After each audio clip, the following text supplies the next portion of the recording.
जैसे जैसे मैं गांव के करीब पहुंचता जा रहा हूँ दिल को सुकून मिलता जा रहा है। शहर में कितनी भी कमाई कर लो, मजा तो अपने घर अपने गांव में ही आके आता है।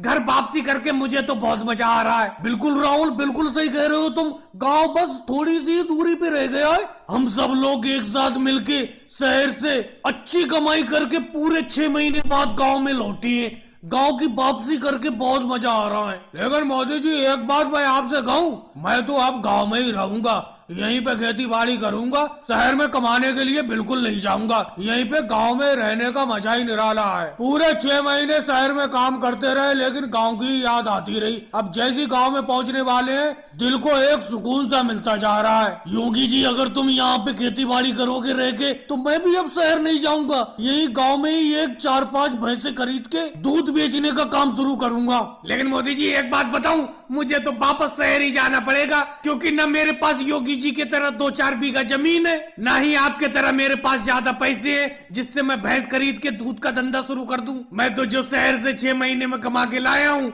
गांव में उस पैसे को 2 महीने में खा जाऊंगा, उसके बाद फिर से शहर जाना पड़ेगा। लेकिन फिर भी कुछ भी कहो, घर वापसी करके बहुत ही अच्छा लग रहा है। अखिलेश, तुम भी बेफालतू की बात करती हो। अभी तो तुम शहर से पैसा कमा के लौटे हो, अभी तो तुम्हारे पास पैसे हैं। इन पैसों से कई मुर्गी मिल जाएंगी। अगर मुर्गी पालन का तुम धंधा शुरू कर दो तो अच्छा फायदा हो जाएगा। मुर्गी अंडे भी देती है, अंडे भी बेचते रहना और मुर्गी की पैदावार भी बढ़ती रहेगी। मोदी जी कुछ भी कह लो, आप सब लोग बिल्कुल सही कह रहे हो।